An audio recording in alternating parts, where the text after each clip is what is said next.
This topic that we're going to talk about today has to do with none other than condition reports. Dun, dun, dun, dun. Make sure we cue that. I'm your host, Mera Rangel, AGM here at Big Valley Auto Auction. And to my right, I have none other than our operations manager, Wyatt Blood. Wyatt. Hello.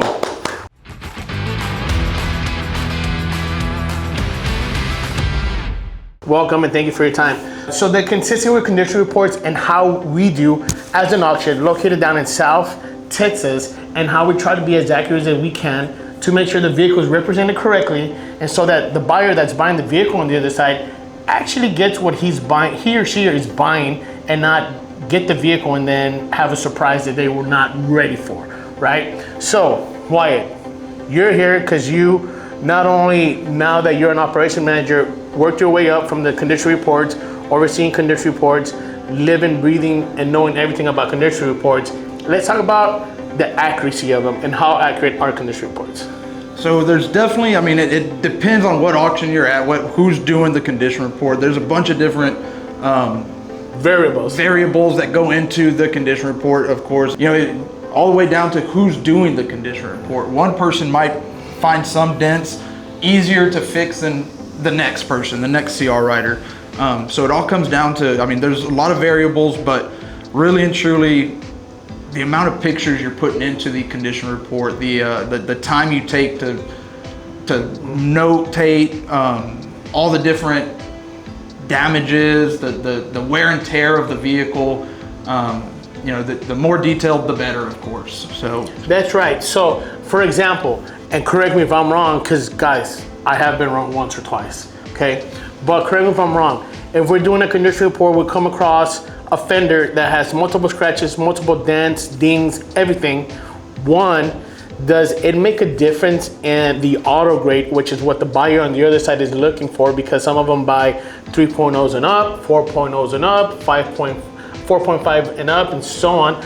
Or does it not make a difference if I put each one as a listed item? If there's 10 different listed items for a ding, a scratch, a dent, a ding, a dent, scratch, a dent, or if I just put multiple dents and scratches, does that make a difference on the auto grade? So definitely, it makes a huge difference. If you've got dents, scratches, scuffs, all the, every single damage you could think of, you're gonna go for the one with the worst severity, the one that's gonna take up everything you need to get it fixed. If you've got a dent with some paint damage, the scratches next to it really don't make a difference. When you pull that dent out and repaint it, those scratches are gonna disappear while you fix the dent. So it doesn't make sense to add an itemized line for every single damage. Get the one that's the worst and take it, if you're gonna need to do more work to it afterwards, maybe add a second line, but for most part, you're just going with the worst damage and taking that as everything else behind it will get fixed when you fix it. So in an article that was posted over the weekend, we came across this article where a buyer here in the United States, had purchased a vehicle. The vehicle was CR'd at a 5.0, which is, perfect mint, frontline ready condition. You bring it to your lot, you probably just have to wash it, and it goes on your lot. Now, the product that he got was not a 5.0, it was more like a 3.5. Because if anybody understands the way dealerships work, they want to try to turn cars quick, and they want the nicest, the cleanest, the prettiest cars so that they can get their retail customer in it and on their way. So when this happens and you're expecting a 5.0, you get a 3.5, your next option is wholesale it and send it out to the auction, and hopefully you try to get what you paid for the unit. There's a couple of variables that come into place. One, the person doing the condition report at the auction, could maybe see that car as a 5.0, or probably will not see it as a 5.0 and do it like a 3.5. That's one. Then the other side of it is the financial impact that buyer is gonna take after having to wholesale that vehicle that he thought was a 5.0. And ladies and gentlemen, if you guys are familiar with book value, a 1.5 difference in a condition report can dramatically affect your bottom line. You're talking about a couple thousands of dollars. Wyatt, as an auction and how we do things, what is the best advice you can give to somebody that's going through this, that just got their car and they're expecting a 5.0 and they got a 3.5? Is it something that they can work with the auction and try to see if they can have somebody else do the condition report? Is it more of like, let me explain to you why it was a 3.5 and not a 5.0? Definitely, we have our sales team getting calls all the time. I have a guy that, he might be brand new, or he might just really like this one car, or maybe he doesn't like it and he grades it badly. You call the sales team, they'll get with me, and I go put my hands on the car. Anytime we have the chance, if we find something where we're in the wrong, or we're not being consistent, we bring it up to the team. We have a meeting, we talk about it, and we figure out what we could do to stop that happening again. But it's definitely something, if you send that car to the auction, we'll go look at it, take a double check. Like Meta kind of mentioned earlier, people make mistakes. Nobody's perfect. I can't tell you that my team is. We try our best to, but it's something that we could get fixed and hopefully learn from it and build our team up with it.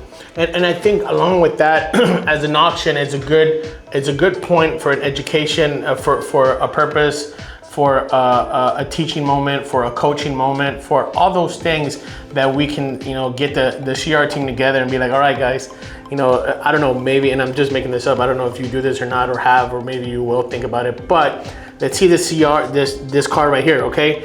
This car was graded at 5.0. We're gonna go around, everybody's gonna do their condition report, and then at the end, we're gonna compare condition reports, right? I think that's a very fair way to do something when you're trying to go the extra mile and help that customer that, got pretty much, dealt the wrong card, and now they're gonna be in the hole more than anything. Is that something that is feasible, that we would do that just to see how we compare and see if we have a keen eye to the little dents and dings and paint damages and whatever it may be? 100%, yes, sir. We have a weekly meeting, and then of course, anytime we have a discrepancy, a mistake, we pull that car into the bay, we gather everyone around it, we go over it. That's something we could start implementing, is having everybody do a CR and move on from there and compare. Because I also think that brings you, like you're saying, that consistency and awareness, and then you help each other out to see what I see might not be what you see, and what you see might not be exactly what I see. But if you can teach me how to look at what you see, and I can tell you why I saw what I saw, yes, I think that goes hand in hand and really helps out to make sure that we're consistent in our condition reports. So the buyer, on the other hand, is getting exactly what they asked for, right? Yes, sir. No, that makes complete sense, and something we need to implement immediately. But with that being said, our weekly, we have certain things that we struggle on, and then we might get really strong on that one subject and weaken up on another. Yeah. So it's something that staying versatile and just being able to meet continually, and consistently helps out a lot. So let's talk about a little bit about us. Us as an auction, we're down in beautiful South Texas, Donna, Texas, BigValleyAutoAuction.com. If you haven't seen us, shameless plug for our auction. If you need cars, we have great inventory, check us out. Anyways, let's talk about a little bit of our process. The car comes in, we do a condition report. Is there a certain way where they start to where they finish? What do they look for, and how long does the condition report usually take? Yes, sir. We've got an awesome process where we should have your car ready for the auction within 5 hours. So it starts off at our gate, where it gets registered, CR'd, and it moves on from there into the mechanic check. And from mechanic check, it gets into a verification lane where it's verified, all the information's correct. Any issues that the car has, we're building a quote for it, and we're sending it off trying to get it fixed, and then it's going straight into the detail shop where it gets detailed, wash and vac, whatever the customer wants. Take care of that, and then we have it in its spot or in a lot ready for a spot. It's a very simple process, very efficient, and makes this auction run way smoother. Yeah, 100%. And another shameless plug, Auction Excellence, Kirk Toller, thank you so much for helping us with the 5-hour process. Real quick, before we wrap it up, condition reports. What would be the best advice you can give a buyer out there that is looking to buy cars and has a condition report if they see something that doesn't quite look clear to them? You know, could they pick up the phone and call the auction, call the let sales us team? know. Call the sales team and they'll get in contact with us, and we will go put our hands on that vehicle. We will go, whatever the case is, we'll go double check it before. I'm not going to sit here and say we'll just go ahead and fix it, because we'll double check, make sure that what you're telling us is true. But other than that, we're human just like anyone else. We make mistakes and we are ready to fix them. We're ready to learn from them too. So please call us and let us know what we could do better. Great, and I'll touch on one little point before we end it. So arbitrations.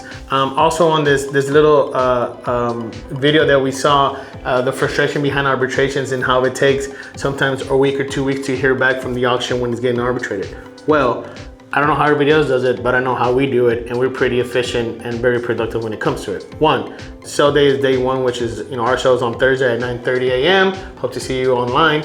Another shameless plug. But you file the arbitration, that'll be the day off. So you have 7 days to file the arbitration for whatever issue you might have. You will get a response no later than 24 hours. Usually we're averaging about 2 to 3 hours with a response, which we do keep metrics to make sure that we're responding to customers and their arbitrations in a timely fashion. And within those 24 hours, we're gonna identify the vehicle, the inspector. We're gonna bring up condition reports. We're gonna bring up notes. We're gonna bring up pictures. We're gonna do our due diligence and see what it is that went wrong. If the unit has a problem, let's just say for engine noise, for example, we would ask the buyer to see if they can send us a video of how the engine sounds, just so we can have it listened to by different mechanics, just to make sure that it is engine noise. Or we can actually ask the buyer to take it to a local dealership and one of our auction partners, friends that we have throughout the country, just so they can verify for us. At that point, it comes to the negotiation table, if you will. If it's a valid arbitration, we're gonna either, take the car back and ship it back, or take it to the nearest auction, or we're gonna try to work on a discount for you to make sure you get the car in the condition that you should have caught it. Because, like Wyatt said, and like I said earlier, we're human, we make mistakes. We do inspect over 120 to 150 units on any given day, and we might miss 1 or 2, but we do try to do our best. At that point, your arbitration should be wrapped up in no later than, I would say, 24 to 72 hours, and a resolution should be reached at that time. If there's something that's beyond our control and needs further explanation, we would always communicate with our buyer just to make sure that he or she is on the same page with us as far as what's the next step to make sure we take care of their arbitration. We will never ever go further than a week or 2 into it. Now, if we're waiting on parts or something, then that's completely out of our control, and those are the little anomalies that happen here and there. But that's just a little brief point on arbitration and how we handle them as an auction. Now, for all the buyers out there, don't get discouraged. I'll tell you how we work. I don't know how everybody else works, but if you see a car that you like and you want to buy it and you're not quite sure, give us a call. We have a sales team standing by that will go out there and check the vehicle for you. We'll put hands on it, turn it on, turn it off. While it doesn't constitute a guarantee in any way, shape, or form, at least we'll try to answer the questions. If the picture was taken at a wrong angle, you don't know if that's a dent or is that the glare of the sun, or whatever it may be, let us know. We're here to help. We're always reaching out. We're always trying to do the best that we can to make sure you have a great customer service experience when you're buying here. At Big Valley Auto Auction, we're driving excellence, help you succeed one vehicle at a time, because when you're here, Your family. that's right. Thank you guys. We'll see you.